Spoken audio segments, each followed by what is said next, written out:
Well, a week from today, voters go to the polls for congressional primary races. Freshman Congressman Leonard Lance is facing 3 Tea Party opponents in the 7th District. Zachary Fink looks at the race.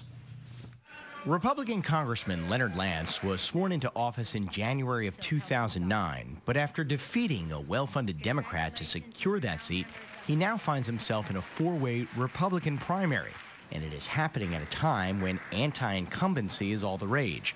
A group of dissatisfied voters all over the nation have come to encapsulate that discontent, and they call themselves the Tea Party.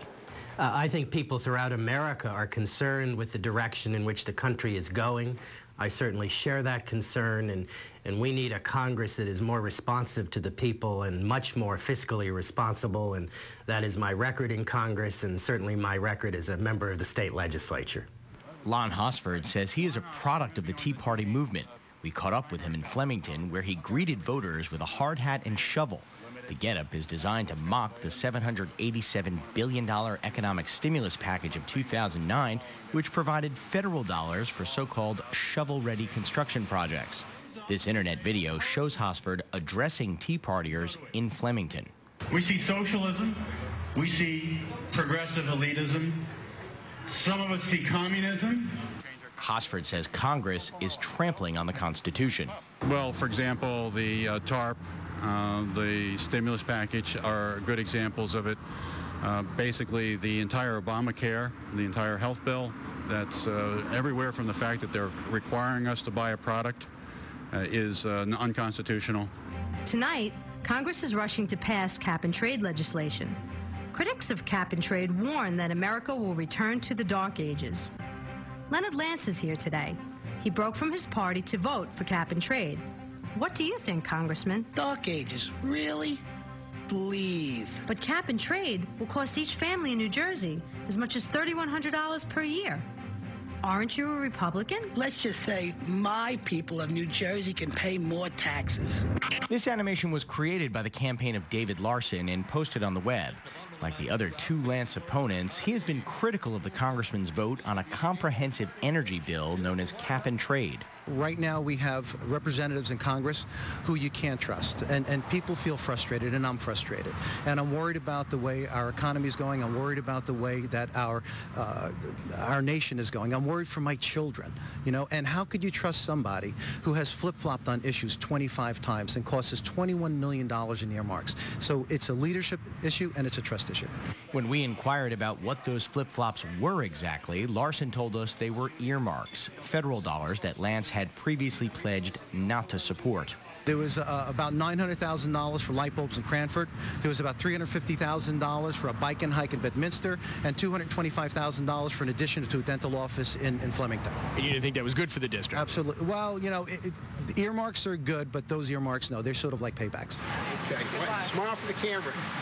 Rounding out the race is Bruce Baker, who also claims to represent voter frustration. He also identifies with Tea Partiers. I'm running for Congress because I am tired of the career politicians, of which Leonard Lance is one. Although this is his first term in the U.S. Congress, he had 18 years in Trenton, and we know what kind of a mess that's in now.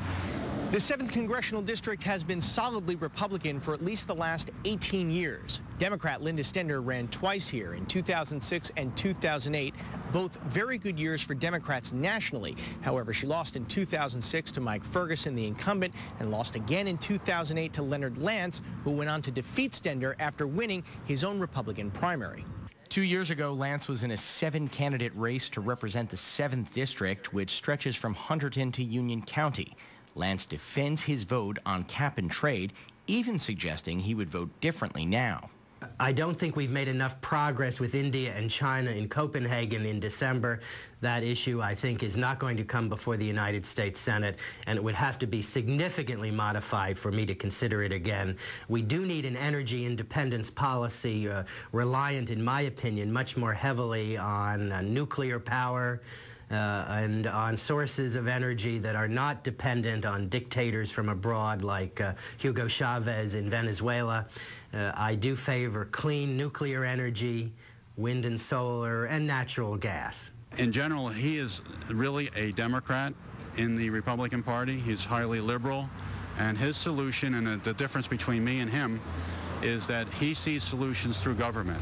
But with all these candidates challenging Lance, and in most cases claiming to represent Tea Partiers, we asked if they might siphon off votes from each other and hand a victory to Lance. That's the conventional wisdom says so, because we've been going around. There's a lot of Lance animosity in this district, and there's no question in my mind that the three of us together will far outpoll Lance in total votes. And again, you come into the question, will we split the vote?